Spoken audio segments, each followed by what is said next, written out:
I just want to talk to you quickly today about UCAS and specifically some things that you need to know, where you should be at now and what is going to be coming next once you've applied.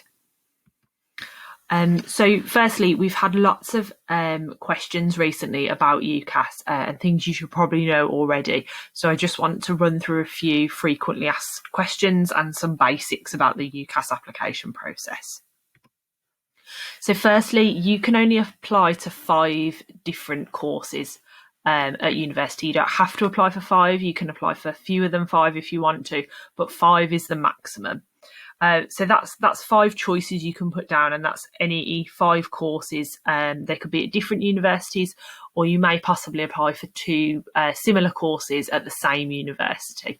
But it's a maximum of 5 choices. There's not really any way around that. There are very few courses in the country that apply outside of UCAS and apply directly to the university. So generally you need to be looking at 5 and making sure you've narrowed your options down to 5.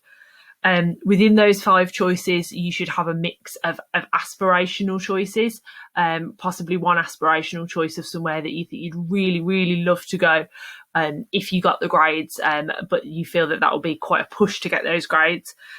Some choices that are what you're expecting to get, what you're hoping to get, and also some backup choices as well, in case you don't achieve the grades that you're hoping to achieve.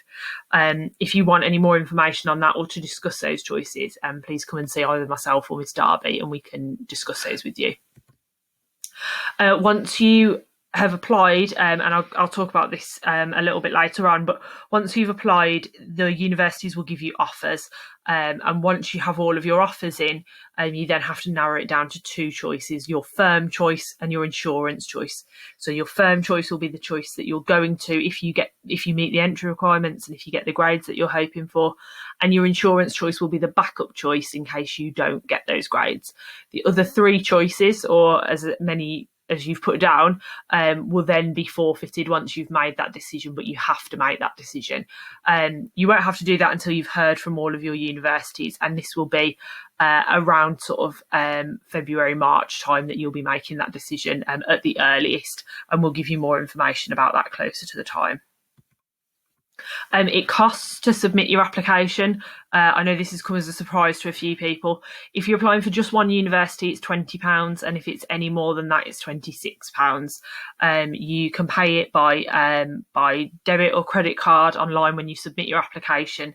And if you're on the bursary at all, if you come and see us in the sixth form office, the bursary will pay your application for that. So you just need to come and speak to, again, myself or Miss Darby about that, and we can sort that out for you. All of your choices have equal consideration, and as long as you submit your application before the deadline, you will get equal consideration. So there's no need to worry about if you get it in early, they will prioritise your application. It's good because they can start processing it, but they have to give it equal consideration, as long as it's submitted before the deadline. And there is invisibility, so out of your 5 choices, they will not be able to see which other universities you've applied to. You can't apply in any preference order. It will just send your 5 choices off, and they won't see how many choices you've applied for or where else you've applied for. The official UCAS deadline is the 15th of January. That's when all UCAS applications have to be submitted. Before you can submit your application, it has to be paid for and sent to us as a school. We will then look over your application, check it through, make sure there are no mistakes, send it back to you if you need to change any mistakes, make sure your reference is on there and approve that, and then submit it. So with that in mind, you need to be finished well before then. Any applications that we get on the 15th of January are unlikely to be able to go off on time because there's a lot involved behind the scenes. Really, you should all be working to Christmas as the absolute latest that we could have your application sort of completed and checked and sent to us. When we get back after the Christmas holidays, we don't have much time in school at all before the 15th of January.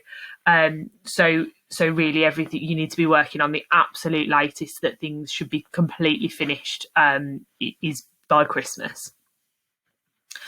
So where should you be now? I know there's been lots of you like comparing yourselves to each other and where you're at the minute, but this is where we would expect you to be at the moment. So you should have done your personal statement, you should have it finished and uploaded to Unifrog, and you should have sent it to someone. If you have your personal statement on Unifrog but nobody has seen it yet and nobody knows that it's finished on there, you're not making any progress forward. So please click underneath your personal statement to send it to a member of staff and send it to myself or Miss Darby. And if you don't feel you're at that position and you're not working with me or Miss Darby already, please come and see one of us and speak to us as soon as possible. Your UCAS application isn't going anywhere, and if we don't know that you need help, we can't help you with it. So please don't bury your head in the sand and ignore this problem, because the deadline won't change. It won't be going away. So we need to deal with things as soon as possible. So please come and see us. You should have everything completed on UCAS on the website itself. That's all of the sections, apart from your personal statement, which when that's 100% completed, we can copy and paste it over to. You should have completed those in a UCAS session with myself or Miss Darby in a computer room at the start of the year. So all those sections, including your education section, should be done. You also by now should really have completed your choices, so you should have decided where those universities are that you're applying for and which courses they are, or at least have a very good idea of most of them. But the sooner you can get those selected on UCAS, the better. So really you should have everything done on there, just ready to copy and paste your personal statement over once that's been approved. And you should have spoken to whoever's writing your reference. So if you don't know who's writing your reference, ask your form tutor, or again, come and speak to me and I can tell you who's writing your reference. It's a good idea to have a chat with them and just see if they've got everything they need. Have they got a copy of your personal statement on Unifrog? Do they know anything extra that you might want them to add onto your personal statement? With that in mind, you also should have uploaded anything you want them to know onto the notes for reference writers section. Lots of your form tutors are well underway writing references at the moment, and you want to make sure they've got everything they need so it's not holding up the process, because obviously if they can't write your reference, you'll go to the bottom of the pile, because they need to be getting through those, because there's a lot of them to get through. So statement finished, everything done on UCAS, and you should have spoken to your reference writer. If any of these things, if you're looking at this list thinking I'm not at that position, you need to come and speak to us, as I said, sooner rather than later, please.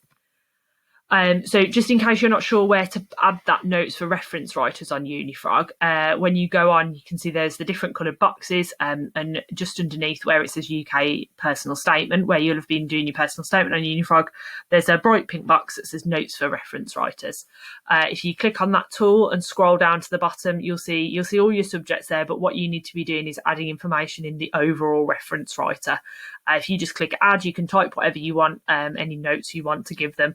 That might be saying, oh, actually, I was a prefect at the school, at my old school, or that I've been part of a book club or a football team outside of school. And it's something that you might not have had a chance to write on your personal statement, but you want them to know about anyway. So if you can make sure you add those on there, everyone will have everything they need. So what comes next? As I said, think about where you're at now, and if you're not close to having everything finished, act now and come and talk to us, and we will help you get to where you need to be. Just can't reiterate enough, now is not the time to bury your head in the sand and ignore the problem, because it won't be going away. These deadlines are approaching really, really quickly, so we need to get you to a point where you are finished, if you're not close to that now. So once you've submitted your application, it will go to the universities and you will get offers back from them. That might be a conditional offer that will say you will have a place at their university if you meet certain grade requirements. That's what the majority of offers are. Or occasionally some universities might offer unconditional offers. Unconditional offers are where they say, we think your application is so good that we're not worried about the grades you get, because we have confidence that you're going to achieve those grades. I'll talk to you more about unconditional offers. Don't act too quickly with those. They're used as a marketing tool to try and persuade you to come to that university, and there can be strings attached to that. So as I said, we'll talk to you more about that after Christmas, but those will be the type of offers you get back. and you'll then have to narrow those choices down to your firm and insurance choice. Then around February time, student finance will open, and that will be the next application that you have to put together.